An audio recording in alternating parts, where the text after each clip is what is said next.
You are listening to the War on the Rocks podcast on strategy, defense, and foreign affairs. My name is Ryan Evans. I'm the founder of War on the Rocks. In this episode, we take a jaunt through the Indo-Pacific, the most important region in the world economically, perhaps militarily, and increasingly the most dangerous region in the world. I'll let our experts introduce themselves. I'm Lisa Curtis. I'm director of the Indo-Pacific Security Program at the Center for a New American Security. Dmitry Perich, chairman of Silverado Policy Accelerator and author of World on the Brink. Zach Cooper, a senior fellow at the American Enterprise Institute. Dmitry, Lisa, it's your first time on the show. Welcome, Zach. It's not your first time.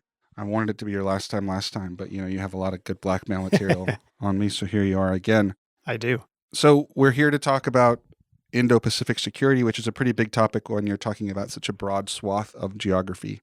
But let's start with China, the biggest and most important country in the region. What have we seen so far in terms of signals and actual policies from this new administration when it comes to China? Well, I think what we've seen from the second Trump administration is that they will definitely be prioritizing the Indo-Pacific region. We could see that with the fact that Secretary of State Mark Rubio held a Quad meeting, the Quad being India, Australia, Japan, holding a meeting with the Quad foreign ministers. You saw early visits by the Japanese prime minister, the Indian prime minister. So clearly the Trump administration is signaling it will work closely with allies and partners to deal with competition with China. But on China itself, on the bilateral relationship, Trump is clearly signaling he wants to have some kind of deal with China, some kind of economic deal. Of course, we all remember the Phase 1 trade deal that they concluded in January 2020. Thanks to some delicious chocolate cake at Mar-a-Lago. Yeah, I remember. So, we can debate how successful that was, but... There's no debate, really. The Chinese never adhere to any of their commitments. Exactly. But still, Trump wants to make a deal. He wants to strike a deal. He said just yesterday that he expects Xi Jinping will visit the White House soon. So we'll see if that actually happens. But he clearly wants to try to deal with China. But he does have hawks in his cabinet. Marco Rubio, his own national security advisor, these are people who, when they were on the Hill, initiated a lot of legislation to make sure that the U.S. could compete effectively with China. They're going to be pushing for export controls. They're going to be pushing to have a higher military budget to be able to deal with Chinese aggression and bullying, whether it's in the Taiwan Strait or South China Sea. So we'll see how this all plays out within the cabinet. You had some similar friction in the Trump 1 administration as well. So we'll see how it plays out. Yeah, this is the issue where you have the most conflicts on policy issues. You see that on Russia and Europe more broadly. The administration is very aligned on what they want to do. Here, I think you have a lot of his staff that wants to pivot to the Indo-Pacific, wants to be more confrontational towards China. Some of them, I think, want to try to peel Putin away from China, from Xi Jinping, in sort of a reverse Kissinger, reverse Nixon type of move. I'm not sure the president was with them on any of this. I think he's actually thinking about this as, I want a good relationship with Russia, I want a good relationship with China, and I want to focus on my own hemisphere. I want to focus on Greenland, Canada, Panama Canal, and China can have more of a free reign in the Indo-Pacific. Russia can have more of a free reign in Eastern Europe. We haven't really seen, at least unless I missed it, Trump does say a lot of things, so maybe I did miss it, but he hasn't really commented on the security dimension at least as far as China is concerned that much, has he? No, and look, this is a man that I think does not typically want to fight wars, hot wars or cold wars, and wants to do deals, wants to do business deals. And I think that he sees confrontations with either Russia or China very much in the same lens of, this is dumb. Why don't we trade together? Now he wants a more balanced trade, and that's why you see tariffs going up on Chinese goods by 20%, actually, since he came into office, on top of the 25% he did in the first term. So cumulatively, almost 45%. There's some exceptions on some of the goods, but nevertheless, quite significant. But I don't think he wants to have a military confrontation over Taiwan or anything else with China. I broadly agree with that. And I think the question now for the Trump team is they're going to want to, I think for the president's sake, engage with Xi Jinping. And I don't think the Chinese are particularly interested in having direct Xi-Trump engagement until they know exactly what's going to happen at that meeting. And I think the president clearly wants to have a meeting with Xi. and they probably want to sort out some of the trade differences that the two countries have. And I don't think the Chinese will agree anytime soon unless they feel confident they know exactly what's going to happen. They do not want a Zelensky-style blow-up in the Oval Office or Mar-a-Lago or in the Forbidden City. And so I think now we're in this awkward moment where you're hearing a lot from the White House about how they're going to engage with the Chinese, but you're actually not seeing that much public engagement between the two sides. This tension that you've mentioned about the sort of security hawks within the administration and then the president's own focus on economic issues, I think is going to become more and more difficult to manage. The interesting thing is, obviously, there have been lots of tariffs announced on Canada, on Mexico, Europe, etc. One of the few tariffs that have been kept are the tariffs on China. And I think it's mostly because of the Chinese, because the other leaders were willing to call Trump, were willing to make concessions, were willing in some cases to appease him. And Xi Jinping is not willing to do that. He's not willing to kowtow to him, even in exchange for lowering of tariffs. And that's why you may see more escalation in that relationship, because the Chinese are not willing to play ball. It's interesting. So you're saying, Dimitri, that Trump wants to do deals, but the economic dimension might make the security dimension more salient because it will increase tensions across the board. I think it's very unlikely they will actually get to another deal because the Chinese are not willing to make significant concessions. I think that they've learned, and you have Jameson Greer as the new USTR, who is incredibly capable. They've learned from the phase one deal in the first Trump administration, and they're going to try to strive a much harder bargain with China. And I think China is not going to be playing ball with them. I agree with Dimitri that we should not strike a deal with the Chinese that they're not going to follow through on, right? So there was a $200 billion phase one deal. They did, let's say, $60 or $80 billion of that 200. There's no way that the Trump administration strikes a phase two trade deal that's less than $200 billion. I would think it would have to be significantly more, like $250 to $300 billion. And I think we know what that looks like. It's basically agriculture, it's energy purchases by China, maybe some liberalization in the financial sector, which the Trump team has talked about. I think the question is whether the Trump team will do the deal, even if it's a bad deal. And I agree with you, Dimitri. Jameson Greer is not going to be in favor of doing that. I think there are other forces within the administration who are going to say, yeah, let's take this deal.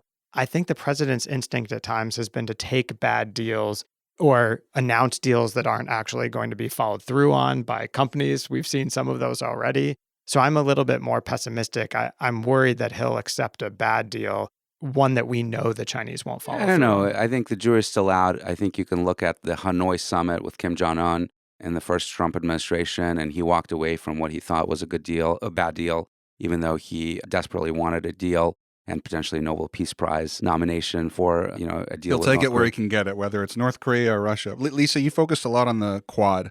If you're one of the members of the Quad, obviously not the U.S., but if you're one of the others, you have to be a little nervous. Even though you got these early meetings, which I agree with you is a really important signal, you have to be watching this relationship with China and wondering where your interests are going to fit in and whether you're going to be sort of left by the wayside. I think that's right. I think that we probably will see the Quad countries, Japan, Australia, India, do some hedging. India more than the other two, frankly. And perhaps we're already starting to see some of that with Prime Minister Modi's comments about China, touting their good relationship. And of course, they have diffused their border tensions. Yeah, over the Modi last was several already kind months. of more accommodative with China in the last, 6 months or so, right? Is that fair? India has a different relationship with China than the other three Quad nations. It shares a border with China. It's had a war with China, the 1962 war, which India lost very badly. It had a very serious border clash with China in 2020. About 20 Indian soldiers lost their lives, at least 4 PLA soldiers. So India has to deal differently with China than the other three nations. It is at more risk. India's main concern is keeping that border quiet. They have diffused the border tensions in the last 6-7 months. And, from the U.S. standpoint, this is a good thing because India basically was able to get what it was demanding from China, which was China to move back to pre-May 2020 military positions before it had aggressively occupied areas on the Indian side of the border. So China was not able to change facts on the ground in that case with India. But I think, we have to understand India's position. I don't see it so much as accommodative. They have to be realistic about the real Yeah, they have threat to that play a different game. Yeah, I think that's right. What are Japan's main equities? So Japan is probably even more worried about Trump. Number one, just his unpredictability. That does not sit well with Japanese leaders, but also with the China challenge.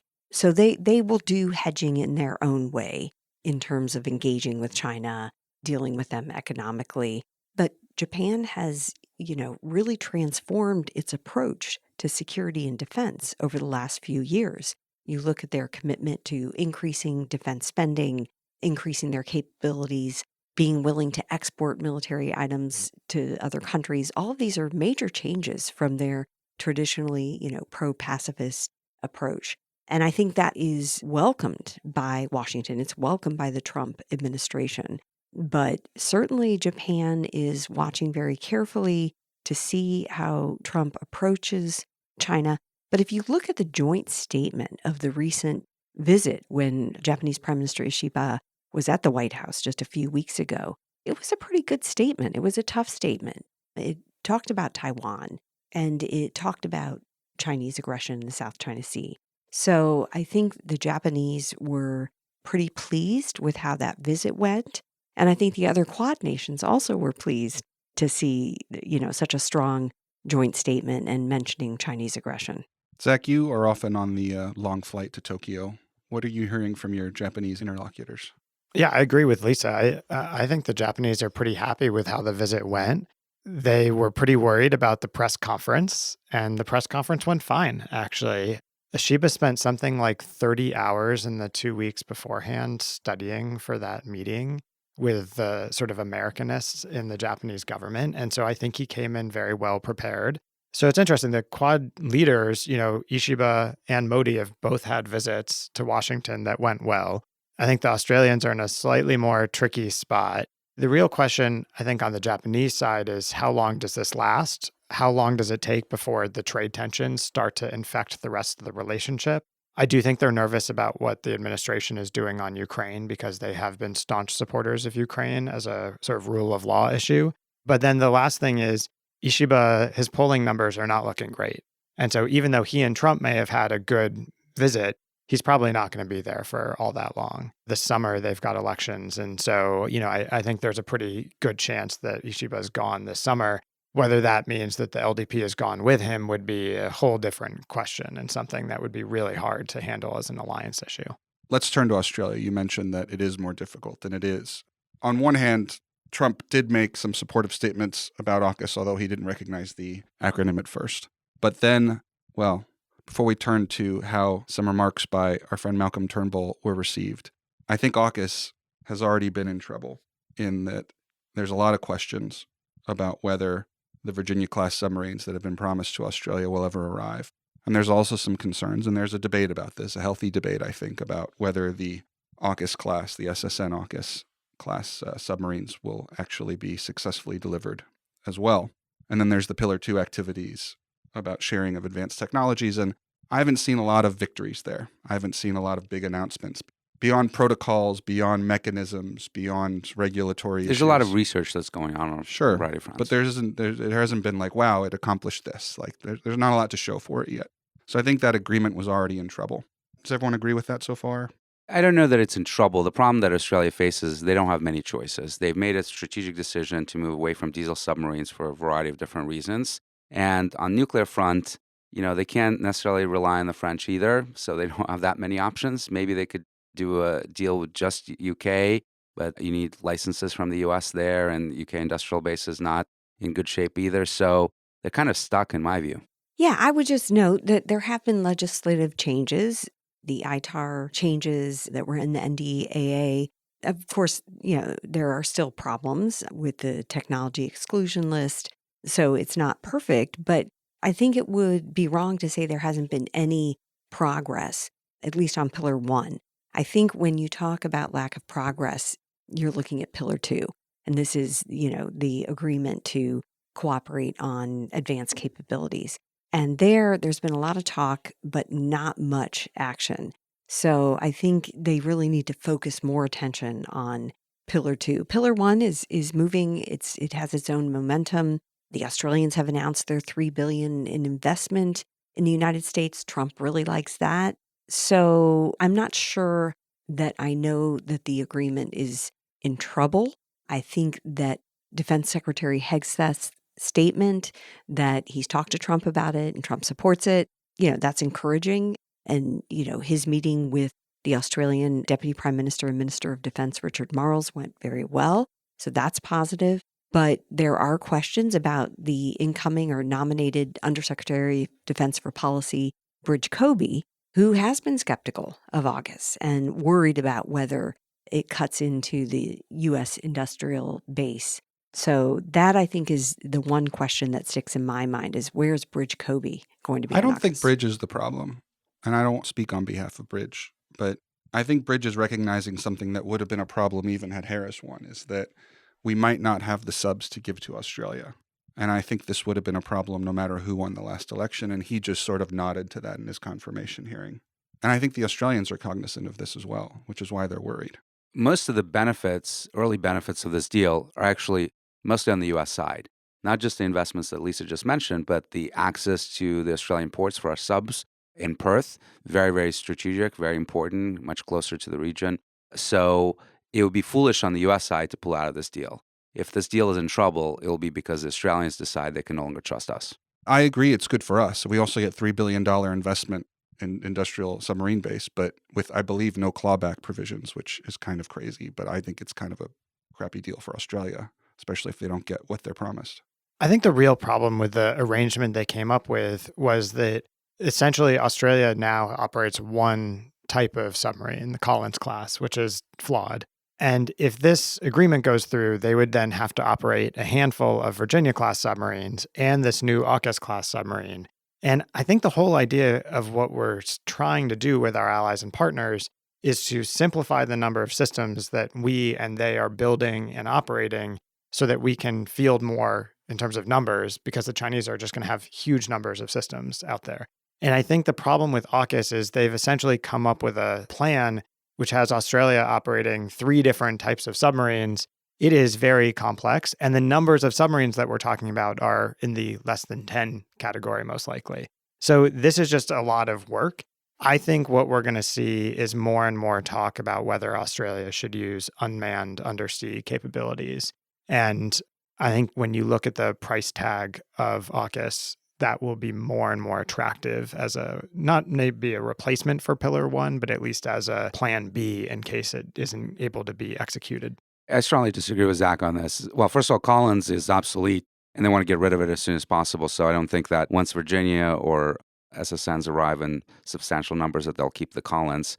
They've said they won't. But secondly, with the timeline on the SSN AUKUS, they know, I had a conversation with a senior Australian official talking about the fact that you probably won't get them till 2040s. And he literally said, we know we're buying a post-invasion fleet. So this is not as much relevance for China. This is longer term, second half of the century. What's going to happen if there's going to be a war? It's going to be fought with Virginia-class subs. Just moving on from that real quick. I think the real problem Australia also has beyond all this is this uncertainty about the entire relationship with the United States, because Trump, in response to something Turnbull said on television, Turnbull, former prime minister, not current prime minister, about the state of the United States as an ally under the second Trump administration, Trump responded by saying that Australia would not be free from tariffs. The United States has a trade surplus with Australia of about $20 billion. We mentioned how it's funding the U.S. submarine base. So no country, no ally is free, no matter how good of a trade partner and a defense partner they are. I think the challenge here is if you're an Australian politician or expert trying to make the case for the U.S. relationship, and the U.S. appears to be, hammering you on trade issues and pulling back on security things that you care about, I think it just becomes more politically difficult. So I don't think that means that the alliance is going to go away or anything, but I do think it's going to feed those skeptics of the alliance in Australia who are already pretty strong in some circles, and it may change the alliance debate a little bit. Let's talk about Taiwan. I think if you're in Taiwan, you're a little nervous because you actually haven't been the subject of much conversation in the United States and Washington under the Trump administration. To the extent you have been, it hasn't been super positive. It's more been about your lack of defense investment. Taiwan has been announcing investment after investment in the U.S. economy. Where do you feel like that debate stands today? And Dimitri, what's the name of your new book which we should plug? Thank you. World on the Brink, How America Beat China in the Race for the 21st Century. So I was just in Taiwan, meeting with their officials 2 weeks ago. There's a lot of nervousness. There's a lot of tactical nervousness about tariffs on semiconductors in particular that Trump has not yet implemented, but there's been talk of potentially doing them. My advice to them was to explain to the U.S. administration that these are not Taiwan's chips. These are American chips. These are Apple chips. These are Qualcomm chips. These are Amazon chips that Taiwan is just manufacturing. So Taiwan is really a sub when America is a general contractor, to put it in construction terms, that the president might relate to much better. So it really wouldn't make any sense for the United States to tariff those chips. We have no other mechanism for procuring them.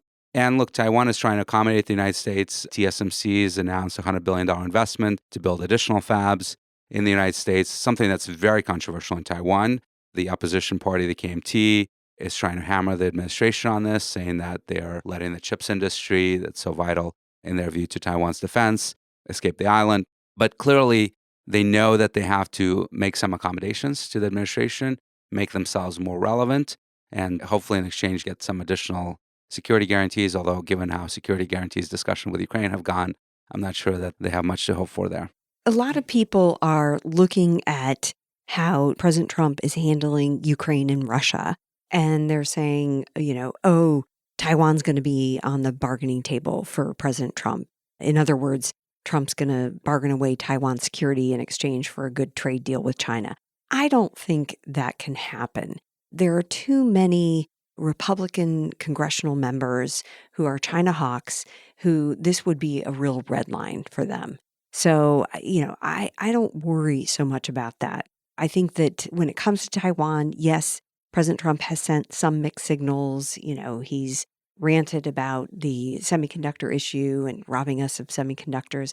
However, I think TSMC's $100 billion investment was brilliant, that Taiwan announced that. And so I think that's going to help with that whole issue.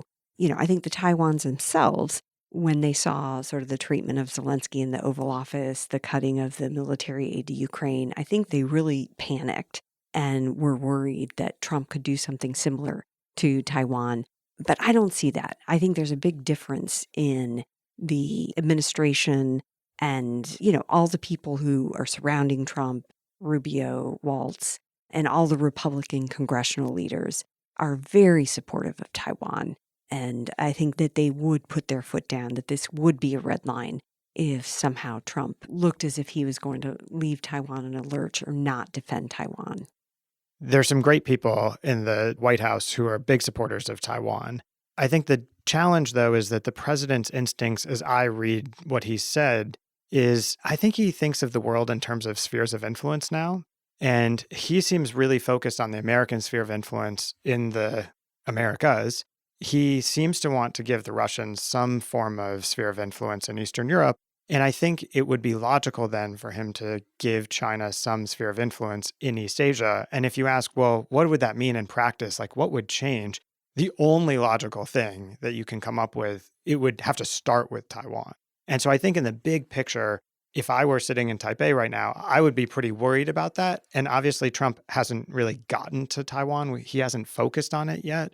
But I worry that a year or 2 years from now, his instincts are going to push in that direction. And I agree with Lisa, there will be some pushback. I just don't know how effective that will be.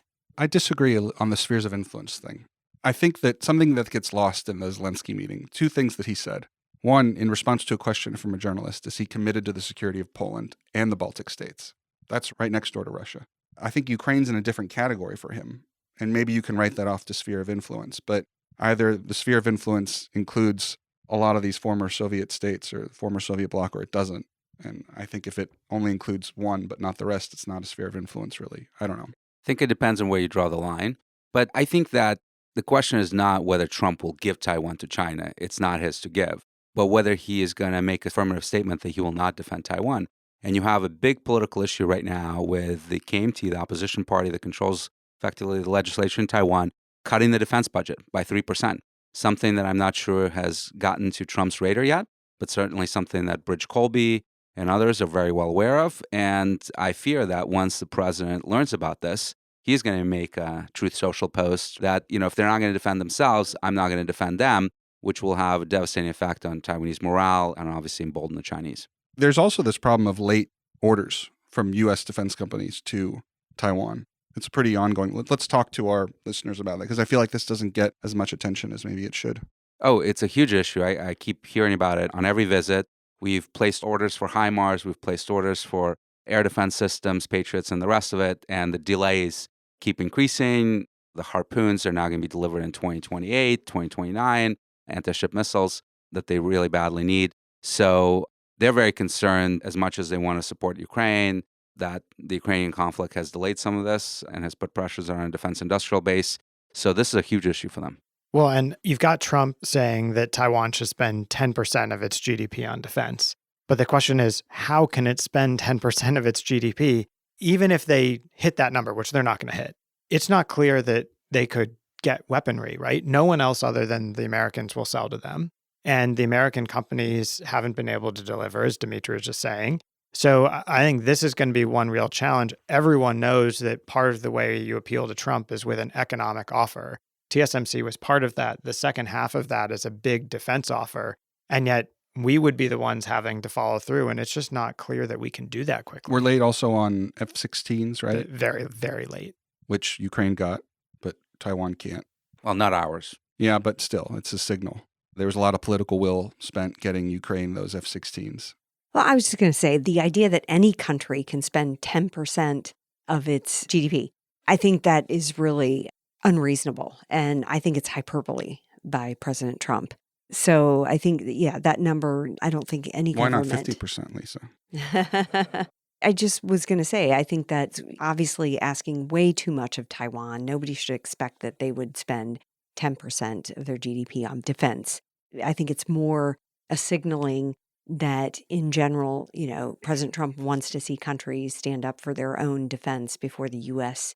commits to helping them. But, the truth of the matter is defending Taiwan is defending U.S. national security. And, it would be bad for the U.S. if China was able to unify Taiwan by military means. It would be bad for the signal that it sends to other countries in the region, for China's desire to be a hegemonic power in the region. And it would cut off the U.S. ability to have, a strong defense posture in the rest of the Indo-Pacific region. So it's not just about Taiwan. This is also about U.S. national security and defense Yeah, this security. isn't some island in the middle of nowhere. This is key geography in the heart of the most important economic region in the world. Taiwan is the cork that keeps China bottled up. We're able to contain China within the first island chain because of Taiwan, primarily. One more point on the GDP issue. I think it's completely nonsensical, whether it comes to Taiwan, Europe, or anyone else, to talk about these percentage of GDP on defense spending.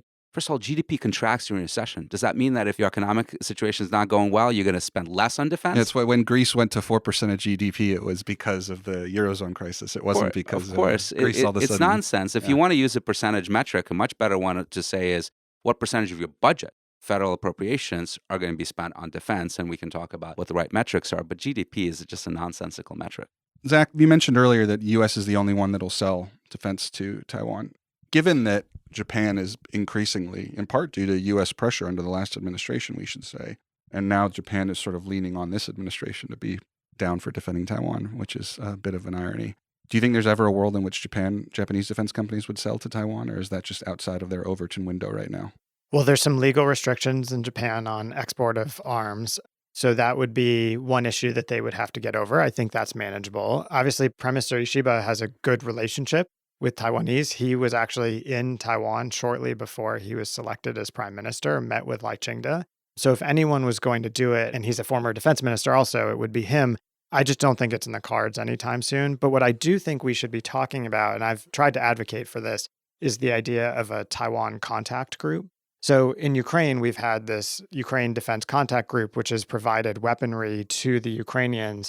That was set up after the invasion. We can't do that realistically after an invasion of Taiwan. We have to act now. And so I think we need a coalition of countries that are willing to help Taiwan. And it doesn't have to just be weaponry. It can be resilience, which is probably the key thing, as Dimitri has talked a lot about, that Taiwan needs to do right now. So, if you're a European country, that doesn't mean necessarily selling missiles to Taiwan. It could be energy infrastructure. It could be food supplies, stockpiling. All those things are absolutely critical. I'd like to talk for a few minutes about South Korea and the Philippines, and then I want to talk about sort of general military readiness issues. South Korea just went through this major crisis of democracy. Yoon is out. Maybe. Probably, I think. We'll see. What do you think are the general trends for U.S.-South Korean relations? So my view is that if Yoon were to have stayed in power, that he and Trump would have had a very good relationship. The most likely replacement for Yoon, if he is impeached and then not reelected, which is a debate we should have, is Lee Jae-myung. And the reality is that Lee Jae-myung is a real challenge, I think, for Trump. Somebody who's talked very publicly about wanting to lean more towards North Korea and China. He has recently said other things that I think were meant mainly to reassure Americans, but I'm not sure they've done so.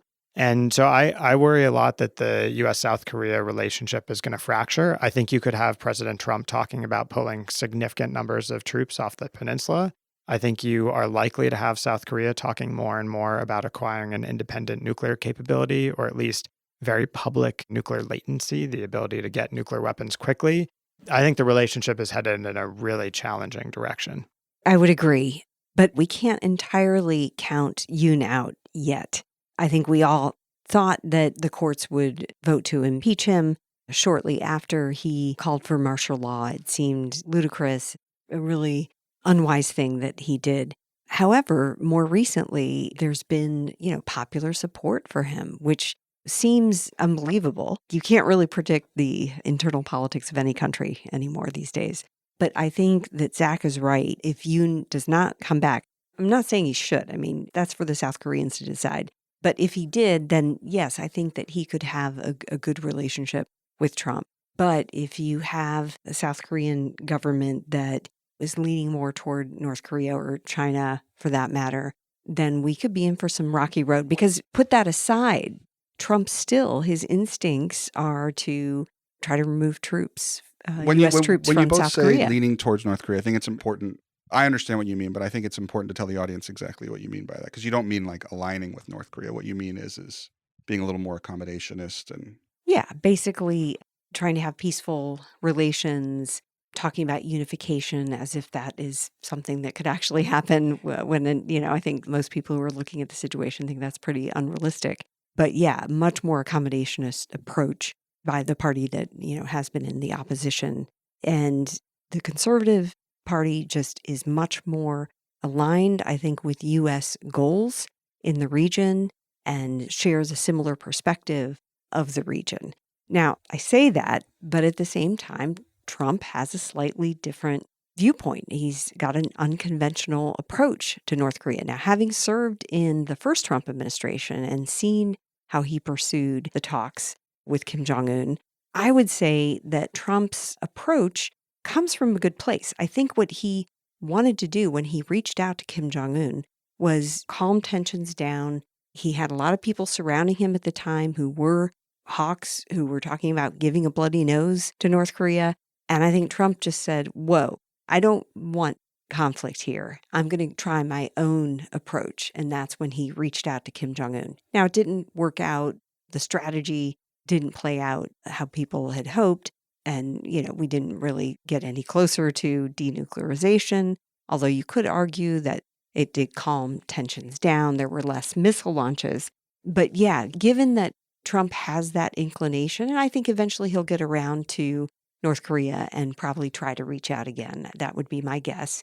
Then perhaps if there is a more accommodationist government that comes into South Korea, perhaps there would be more of a basis for the two sides to deal together. I agree. I think this is more of a feature than a bug. I actually wrote a piece with Sergei Radchenko of SICE on this in New York Times right before the inauguration. I think what no one's focused on is that Trump really wants to deal with Kim. I think he's probably the only president that could get a deal with Kim done this term. And it's probably going to be a lot easier than ending the war in Ukraine or figuring out a better relationship with China. So when he hits rocks in those rough seas, he might turn to Kim. And what we proposed in our op-ed in December is that if we abandon denuclearization, which was never real, North Korea probably has 100 nuclear weapons right now. It is building a triad. It is never abandoning the ultimate guarantor of the regime's security. But if you set that aside and say, can we have a peace deal on the peninsula? Can we decrease tensions? Can we stop the aggressive missile launches, stop the aggressive cyber attacks, and work towards demilitarization of the border? I think that it is possible to do a deal there. I think it would be a good deal for the United States in the grand scheme of things. And having a more accommodation as government in South Korea could be very, very helpful to that. We're going to give a little short shrift to our friends in the Philippines, and I apologize to them. But I think one of the most important things that the last administration did was this basing infrastructure deal with the Philippines. Zach, could you talk a bit about it? The United States now has some degree of access at 9 facilities in the Philippines, which is absolutely critical if we're talking about not just a Taiwan scenario, but even, a Japan scenario. These access locations are vital. I will just say the challenge I think the Trump administration will have is that arrangement is dependent in part on something called the Luzon Economic Corridor, where the Philippines was expecting the United States to put money, development funding, infrastructure funding, along with Japan, into this area around Luzon, which was supposed to be sort of a win-win, right? We get basing, they get some economic development. I think the Luzon Economic Corridor is going to be a pretty hard sell within the Trump administration. Was this USAID money? It's largely not USAID money, but I think you can imagine Doge finding out about this and it being a series of Elon tweets. So I think the challenge is... They just did. Yeah. Did they? Did they really? I didn't see this. Oh, yeah. No, they did. Sorry. Yeah. So I think that's going to be the challenge. The logic of the facility access makes sense, but can we keep the Philippines invested if we're not willing to put our own money into it? Well, I think, look, the Luzon Economic Corridor obviously makes strategic sense, right? So I wouldn't put it in the same category as a lot of the USAID money that was just cut. It's not democracy promotion. It's not purely just soft economic money. It's really transportation linkages. It could help the U.S. in terms of, if we are doing logistics in these bases, that helps us. If there's, better transportation, better roads, better electricity, what have you. And also, don't forget that this is a trilateral agreement with Japan. So Japan's also invested in this. And Japan, has already talked about how important the U.S.-Japan-Philippines dialogue is. It was even mentioned in the joint statement, the Japan-U.S. joint statement after the recent visit of the Japanese prime minister. So I'm not sure that I agree that the Luzon corridor will be pronounced dead. It may take a different form. And I don't think the Japanese are going to sort of let it die easily. I think they'll continue to try to keep the U.S. invested. Yeah, it's ostensibly the kind of deal that this administration would proclaim to champion. It's sort of very self-interested, actually. It's like, we get this basing, you get this. It also helps us access this base. So that's a very good point, Lisa. Thank you. Although usually they want the allies to pay for the basing. Yeah. So this brings me to something that I think is a great failing of the last administration, is investing in the capabilities and capacity of our armed forces. There was several missed opportunities, I think, to spend more, especially on our Navy and defense industrial base in the last administration. The new administration says they're going to do more on this. I'm sort of taking a wait and see approach. And so I often use these bases that we have access to in the Philippines as an analogy, is like, think of these great bases that we have, but they're empty. Are we going to put anything there? Are we going to have ships to put there? Zach, you have this great book out called Tides of Fortune, which is about the 20th century and about how militaries basically build themselves to square off against each other, to put it in the simplest terms as possible. But it has a lot to tell us about how the United States and China are squaring up to face off against each other. So do you want to go into that a little bit? Yeah, I'll just say briefly, Ryan, first, thanks for the book plug. Second, I think the challenge now for the Trump team is, if they really want to change what the U.S. is doing in terms of its mix of defense capabilities, they're going to have to spend a lot more money. There's not a lot of fat to cut. I just did the exercise of trying to cut 8% from each of the service budgets. It is insanely hard. And oh, by the way, when you can't touch the 17 things that Pete Hegseth said you can't touch, including readiness and shipbuilding, it's basically impossible. If you can't touch readiness, that means there's so much you can't touch. Yeah. Well, and just, in the next year, where's the money? The money's in readiness. That's the stuff you can touch quickly. So I think the administration is really going to struggle to move funds from old accounts to new accounts. And I'm one of those people that does think we have to spend money differently. And we have to spend on the many, the cheap, the expendable type of systems, not just on those systems, but we have to invest more in those systems. And that's part of what my book argues. But I think the challenge for the Trump team is they clearly have people who are supportive of that, right? But is there going to be enough cash there to do it? I don't know. And if you listen to even Republicans in the Congress, there's some deep division among the budget hawks and the defense hawks about where they're going to end up on defense spending. This is where Congress will have a say one way or another. They may not fight the White House on policy, Ukraine, and other things, but they will fight for jobs in their districts very severely, particularly military contractors. And we saw this before with the first Trump administration, is you had someone running OMB who did not want a higher defense budget, and you had a president talking a big game about more shipbuilding, this, that, and the other thing. And, at the end of the day, the budgets went up during the Trump administration, but not nearly as much as we were led to believe. So we'll see what happens this time. Lisa? Yeah, I agree with Zach and Dimitri that you're going to have some, knockdown, drag out fighting between the budget hawks and the defense hawks on the Hill. But I would also note that they are prioritizing shipbuilding. They're doing a shipbuilding directorate inside the National Security Council. So that says something about their priorities. But, do we need to see investment in other lower cost technologies like drones? Is there room to shift the budget around in the kinds of technology that you're investing in? So again, I think we're going to see a lot of tension here, and there's probably going to be a lot of time spent on these debates, both within Congress, but also within the new administration. One thing I want to say about drones, everyone's enamored with drones, and obviously autonomous vehicles, both loitering munitions and ISR assets are very valuable. But the one thing that I see no one talking about, particularly in the Indo-Pacific, is the distances are really, really huge. And the primary basing for those drones in a China contingency is Taiwan, the one place you can't put them on. And Japan is pretty far away. Guam is even further away. So we have this really fundamental divide between the capabilities that are being procured and the policy that prevents us from basing on Taiwan, where this capability really needs to live. That's why the Philippines is so important, and this new basing, including in the northern Philippines, just a couple 100 miles from Taiwan. But as you know, Lisa, there are real questions about whether the Filipinos in a real contingency would let us operate from there. I think this is a great setup for our next episode that we have you all on. Please read World on the Brink by Dimitri. Please read Tides of Fortune by Zach. And whatever book that Lisa comes out with, which I'm sure will be brilliant, thank you for coming on the show. Thank you for listening to the War on the Rocks podcast. Do not forget to check out our membership program at warontherocks.com/membership. Stay safe and stay healthy.